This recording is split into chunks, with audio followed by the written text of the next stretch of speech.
Principal Sarah Martinez heard the voice on the phone say those words, and she knew the time had come to reveal the biggest secret she'd been hiding for 20 years. "If you want your kids back, remember your old identity, Commander Eagle." The voice was familiar. That voice had forever changed Sarah's life 20 years ago, left her for dead, and then disappeared from the world, or so she thought. The 32 children hadn't just been kidnapped. This was a personal revenge operation. Sarah Martinez, principal of prestigious Riverside Academy in Colorado Springs, had arrived early that morning as usual, checking the preparations for the 4th grade field trip to Rocky Mountain National Park. At 55, with graying hair neatly pulled back in a bun and gentle eyes behind wire-rimmed glasses looking kindly at students, she appeared to be an ordinary educator. She'd been principal of this school for 15 years. Students called her Principal Sarah. Parents trusted her. Teachers respected her. No one questioned her past. No one suspected that behind that soft voice lay a completely different story. This morning, too, she was making final preparations for the 4th graders' nature trip to the Rockies. 32 children, 4 teachers, 2 guidance counselors. A perfectly planned, safe trip. "Ms. Martinez," said Michelle, one of the teachers, "the bus is here." "The kids are so excited." Sarah smiled as she looked out the window. Seeing the children running around in the courtyard warmed her heart. They had become her real family over the years. She'd never married, never had children. But these kids were enough for her heart. "Don't forget about Tommy's allergy," she told Michelle. "And Emma's asthma inhalers in her backpack." "Don't worry, Ms. Martinez, we've checked everything." As the children boarded the bus, she kissed each one individually. Little Sophia asked, "Principal Sarah, why aren't you coming?" "Because I have work waiting at school, sweetie. But when you return this evening, I'll listen to all your stories." The bus departed. Sarah waved after them. The only thing on her mind at that moment was her excitement to see the children's happy faces that evening. At noon, the phone rang. "Riverside Academy, this is Principal Sarah Martinez." "Hello, Ms. Martinez." Michelle's voice was trembling. "Something terrible has happened. Our bus. Our bus." "Stay calm, Michelle. What's happening?" "We were stopped on the road. Masked men. They have guns. The children." The line went dead. Sarah's heart began pounding wildly. She immediately called Michelle. No answer. She called the other teachers. Couldn't reach any of them. 15 minutes later, the phone rang again. This time from a different number. "Hello?" "Hello, Sarah." The voice was male, cold, and very familiar. Sarah's breathing stopped. She hadn't heard this voice for 20 years. But she remembered it as clearly as if they'd spoken yesterday. "You. Yes, it's me. Long time, hasn't it, Commander Eagle?" Sarah's world spun around her. No one had spoken that name for 20 years. That name was left in the past, buried, forgotten. "What do you want, Marcus?" "Ah, you still remember me. How touching. Where are the children?" "Safe, for now. But that depends entirely on you." Sarah locked her office door and drew the curtains. With trembling hands, she opened the secret drawer in her desk. She looked at the old photograph she pulled out. 20 years ago, Lieutenant Colonel Sarah Martinez in camouflage uniform, staring at the camera with cold eyes. "I thought you were dead." Marcus laughed. "Just like you, right? We both became ghosts that day. But I came back to get my revenge." First hook ended. But the most shocking truth hadn't been revealed yet. Sarah took a deep breath. In her mind, that terrible day 20 years ago came alive. Secret operation on the Syrian border. 15-person special team. Identity classified. Mission top secret. And that day, everything had gone wrong. "Don't involve the children in this, Marcus. This is just between us." "No, Sarah, this is much bigger. When you left me to die, you didn't just lose me. You also destroyed the families of the 12 men who died in that operation. Sarah's eyes filled with tears. She still remembered the order she gave that day. Impossible choice. Either save your team or save the civilians. You didn't choose me. You left me and my men to die while saving those civilians. But I survived, Sarah. And for 20 years, I've been looking for a way to find you. The phone went dead again. Sarah pulled out the file from the deepest part of the secret drawer with trembling hands. Operation Sunset Classified was written on the cover. She read the reports inside. Every word brought that horrible day back to life. 20 years ago, Lieutenant Colonel Sarah Martinez was the commander of the U.S. military's most secret unit. Operations no one knew about, unofficial missions, assignments the state denied. And Major Marcus Scorpion Blake was her closest friend and right-hand man. That day, they had a hostage rescue operation on the Syrian border. 23 civilians, including 8 children, in the hands of terrorists. But something had gone wrong. They'd fallen into a trap. Sarah had to make the hardest decision of her life. Either sacrifice half her team to save the civilians, or risk everyone and pull back. She had chosen the civilians. She had left Marcus and 11 soldiers to die. Or so she thought. The phone rang again. Do you want to see the children? Sarah's heart shattered. Please. Talk to them. One last time, Principal Sarah. Little Sophia's voice came through the phone. Are you going to save us? Of course I'll save you, honey. Don't be scared. I'm coming. I'm so scared, Principal Sarah. These men are very bad. Stay calm. Are you with your teachers? Yes, Mrs. Michelle is here, but she's crying too. The line went dead again, and Marcus's voice came on. Very emotional, isn't it? Just like that day. Do you remember the screams of those children? Sarah, the civilians you saved? What do you want? Justice. I've waited 20 years. Now you'll make the same choice. Yourself or the children. I'm coming. Release them. Of course you're coming. Alone. Unarmed. And in your old uniform. Second hook, because the real game hadn't started yet. After Sarah hung up the phone, she sat there for a long time. Thousands of plans formed in her mind. She calculated hundreds of scenarios. Her old commander reflexes had kicked in, but this time was different.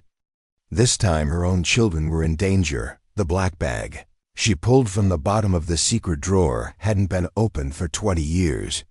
Inside were her old uniform, rank insignia, and special equipment no one knew about, because Sarah Martinez had another secret. In the last 20 years, she hadn't just been a school principal. Every summer vacation, during periods officially recorded as rest, she had participated in secret operations around the world, rescuing kidnapped children, dismantling terrorist organizations, escaping from impossible situations. The government had officially retired her, but she had never really stopped. And now, the time had come to use all this experience to save her own children. As she put on her uniform, she looked in the mirror. Principal Sarah had disappeared. Commander Eagle had returned. She connected to a secret frequency with the special radio she pulled from her bag. Eagle's nest. This is Eagle. Emergency code red. Eagle, is that you? No word for 20 years. Listen. To me, Falcon. 32 children have been kidnapped. I'll send coordinates, but no official intervention. This is personal. Understood. How much time do you have? I don't know. But if you don't hear from me in 6 hours, activate Plan B. Sarah opened the special map she pulled from her bag. She marked the coordinates Marcus had given her. The most isolated part of the Rocky Mountains. Old military base ruins. A place she knew very well, because 25 years ago, she had built it. As she got in her car, there was a new message on her phone. Do you remember the old base? That labyrinth you designed? Now your children are there. And until you arrive, you'll lose one every hour. Sarah floored the gas pedal. Because this wasn't just a rescue operation, driving up the mountain road. The Plans of that old base came alive in Sarah's mind.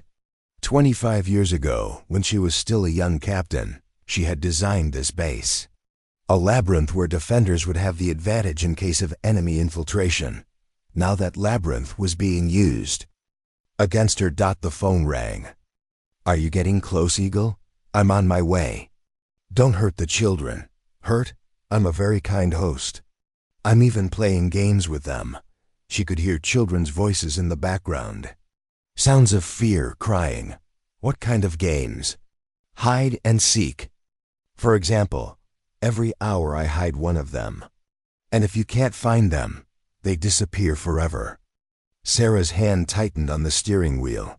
The first game starts in 5 minutes. With little Tommy, the asthmatic boy, and he doesn't have his medicine with him. The line went dead. Sarah increased her speed. Tires screeched around the curves. She was racing against time. When she arrived at the base, the area was deserted. Old, worn buildings, rusted wires, collapsed towers. But Sarah knew this appearance was deceptive. This base had secret passages, underground tunnels, a multi-layered defense system. As she got out of her car, she pulled out her old radio. "Marcus, I'm here. Start the game." "Ah, Eagle, welcome home." "To your home." Sarah looked around. There was a silhouette in every window of the base's main building. At least 10 people. "The rules are simple," Marcus's voice came from the radio. 32 children, 32 rooms. You can only find one child in each room. But be careful, some rooms have traps. "Traps you designed yourself." Sarah shuddered. When designing this base, she had set deadly traps to stop infiltrators. "And of course," Marcus continued, "your time is limited. Every 30 minutes, children who aren't found will fade into silence. You sick. That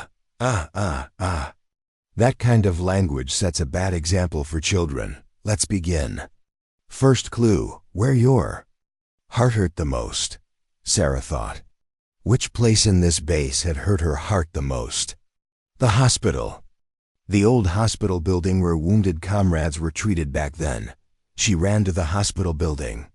The door was locked, but she still remembered the old codes. When she entered, the corridors were much more frightening in the darkness. Footsteps echoed. "Tommy," she shouted. "Tommy, this is Principal Sarah. I came to save you." She heard a weak voice. Principal Sarah. She ran to the room where the voice came from. Tommy was lying on an old stretcher. He was breathing heavily. "Honey, I'm here." She took Tommy in her arms. The child was having difficulty breathing. She pulled out the asthma inhaler from her bag. She always carried one for such situations. When Tommy's breathing improved, he said, "Principal Sarah, the others are very scared. Don't worry, I'll save them all. You're safe now." As she carried Tommy to the main building, the radio crackled. "Bravo, Eagle, first child saved. 31 left. Your time is running out." Second clue, where your biggest dream came true. Fourth hook, because each rescue was getting more dangerous, Sarah thought. Her biggest dream? Back then, her biggest dream was to be appointed to command. And the place where she received this. News. Command building. The center of the base. After leaving Tommy in a safe place, she ran to the command building. This building was more dangerous. Because she had set up the most traps here. Going up the stairs, her old reflexes kicked in. Trap check at every step, sound analysis, threat assessment. On the second floor, she heard little Emma's voice. "Help, I'm locked in here." She tried to open the room door. It was locked with an electronic lock. She tried the old passwords. On the third attempt, the door opened. But at that moment, a net falling from the ceiling caught Sarah. A trap she had designed herself. While cutting the net with the special knife she pulled from her bag, Emma was crying. "Don't be scared, honey, I'm getting you out." As she took Emma in her arms and went downstairs, the building began to shake. "Careful, Eagle," Marcus's voice.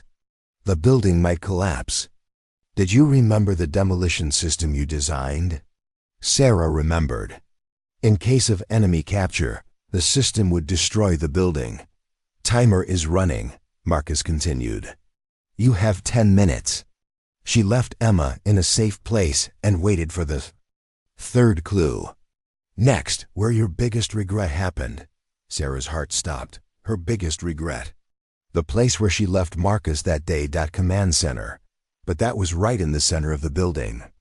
And the building was going to collapse. Still, she had to go. Running to the command center. Demolition sounds could be heard everywhere. Ceiling pieces were falling. When she opened the door, she found little Sophia. But there was a bomb next to Sophia. Principal Sarah. This thing goes tick-tock. Sarah examined the bomb. The demolition system she had designed herself. She knew how to stop it, but she had very little time. Red, blue, yellow cables. In what order would she cut them? Her training from 20 years ago came back. First blue, then red, finally yellow. The bomb stopped. As she hugged Sophia and exited the building, the radio crackled. Good job, Eagle. But the real game is just beginning. 29 children left. And from now on, the traps are more deadly. Fifth hook, because the real showdown was approaching. After saving 3 children, Sarah's strategy began to form. Marcus was trying to lure her into a trap, using the old base's traps against her. But Sarah had an advantage too. She knew every inch of this base. The fourth clue came, where your eyes first cried.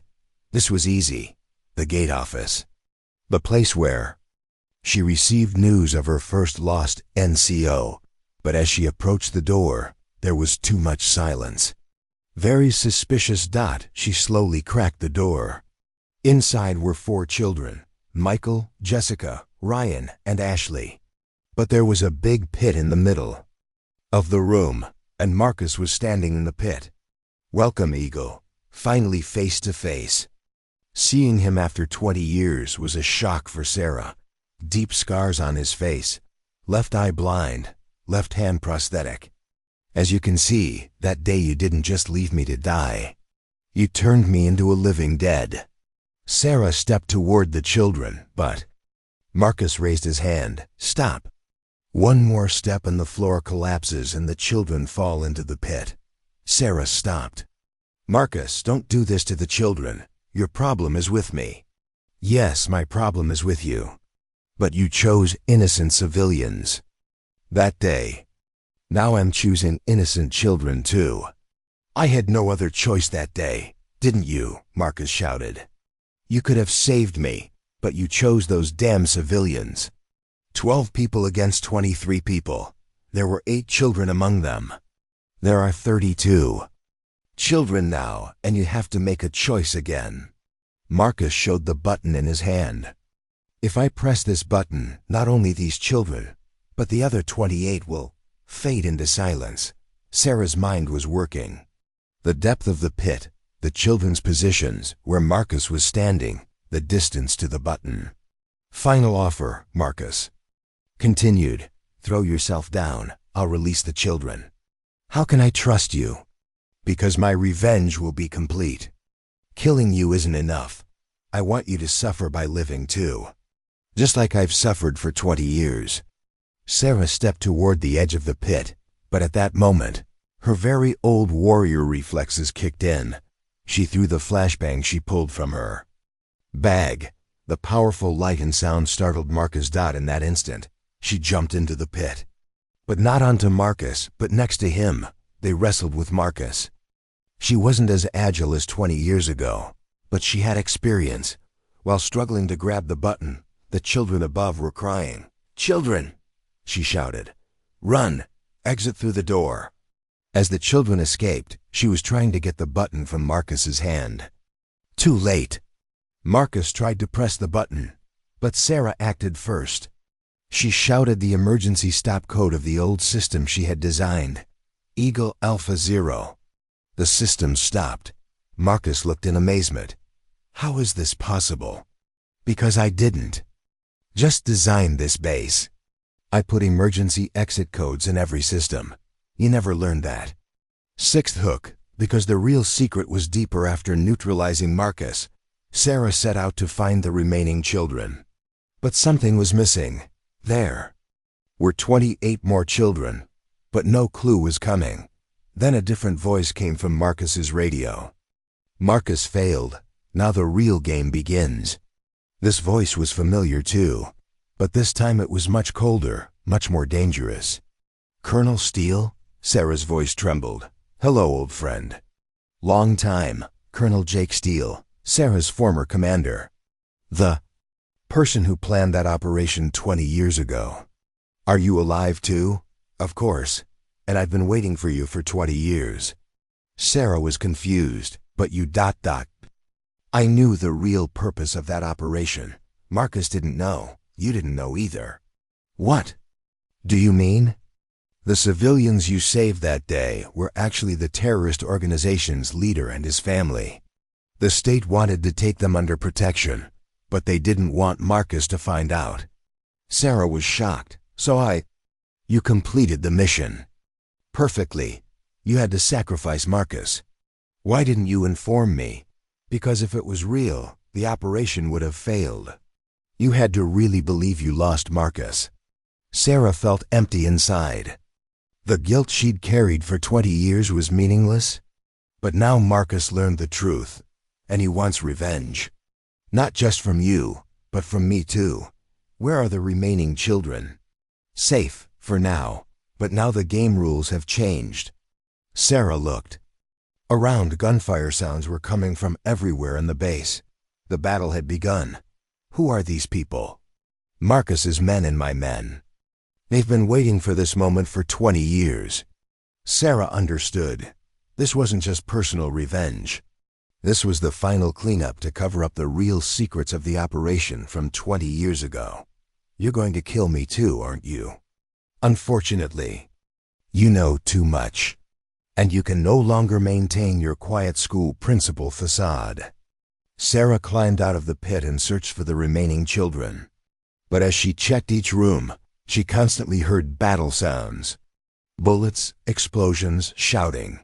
On the upper floor of the base, in the large hall, she found the remaining 28. Children. They were all together, trembling with fear. But the hall was surrounded by mines. Children, this is Principal Sarah. Stay calm, Principal Sarah. They all shouted together. But at that moment, the hall door opened and Colonel Steele entered. He had an automatic weapon in his hand. Hello, children. I'm Uncle Colonel. The children became even more frightened. Sarah, Steele turned to her. There's only one way to save these children. What is it? Come with me, alone. Take these secrets to your grave. What about the children? I'll release them. But you must come. Sarah looked at the children. 28 innocent faces looking at her with trust. Okay, but first get the children to safety. No. First you come, then the children.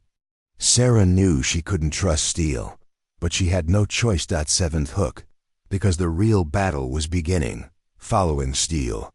Sarah was forming her plan. She still had a flashbang, a smoke bomb, and an emergency radio in her bag. They went up to the top floor of the base. To the old command room. Does this place seem familiar? Steele asked. Very familiar. Here, 20 years ago, you gave that order. Abandon Marcus, save the civilians. Because it was the right order. It was right. But Marcus didn't understand that. And now he's after revenge. Sarah looked around. Photos from the operation 20 years ago were hanging on the walls of the room. You turned this room into a museum. Yes, because history's most secret operation was planned here. Steele opened the file on the desk. Inside were hundreds of documents. Do you know, that operation wasn't just hostage rescue. It was actually part of a much bigger plan. What plan?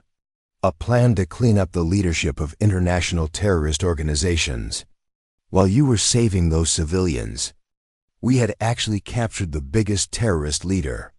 Sarah was amazed. So those children ... Those children were real civilians. But their father was the world's most wanted terrorist leader. And you hid this from me. Because if you knew, you couldn't have done the operation. You would have suffered from conscience. At that moment, a very powerful explosion sound came from below. The building shook. Marcus's men, Steele said calmly. They're trying to blow up the building. The children.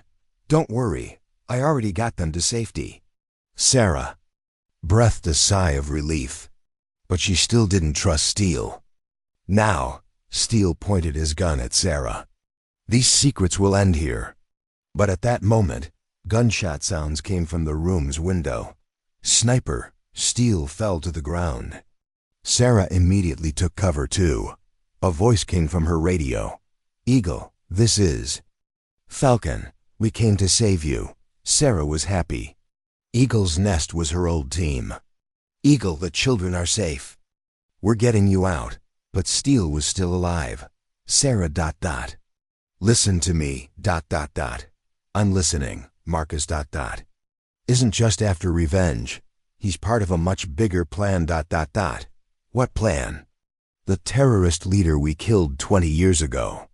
His son ... is alive ... and he is now taking his father's revenge ... Steele's voice cut off. Sarah understood. This wasn't just old scores being settled. This was a 20-year revenge plan. Eighth hook. Final battle while being evacuated from the building with the help of the Falcon team. Sarah learned the final truth. Marcus wasn't just her old friend. He was also the secret partner of the terrorist leader killed 20 years ago. And now, that terrorist leader's son, at the head of a powerful international organization, had returned to take his father's revenge. Sarah's school principal identity was just camouflage. In reality, the government had given her this identity to protect her from potential threats. But now the time for hiding was over. In front of the base, all the children had been safely loaded onto buses. Mrs. Michelle and the other teachers were trying to calm the children. Principal Sarah, little Sophia came running. You're our superhero. Sarah hugged Sophia. No, honey. I'm just a teacher who loves you very much. But you defeated those bad men. Because I had to protect you. The Falcon team leader approached. Sarah, Commander, your job isn't finished. The other members of that organization are still free. I know. But I'm no longer a commander. I'm Principal Sarah. But ... No buts. These children are my family. Protecting them is my priority. Getting on the buses, Sarah looked at the old base one last time. 20 years of secrets had remained there. She was now truly Principal Sarah Martinez. And her students were her real mission. Epilogue. 2 months later, everything had returned to normal at Riverside Academy. The children had overcome the trip trauma and regained their old joy. Every morning when Sarah came to school, she would first visit the classrooms of those 32 children. Principal Sarah, little Tommy said one day. Are you a real hero? Sarah smiled. No, honey. I'm just a teacher who loves you very much. But you saved us that day. Because you are my most precious treasures. That evening, as she was leaving school, security guard Bob said, Ms. Martinez, a package came for you. When she opened the package, inside was her old uniform. And a note, if needed again, Eagle is always ready. Falcon, Sarah smiled and tore up the note. She was now just Principal Sarah. And that was enough for her dad. But in the secret compartment of her bag, that special radio still sat. Because some missions never truly end, and real heroes always stand ready.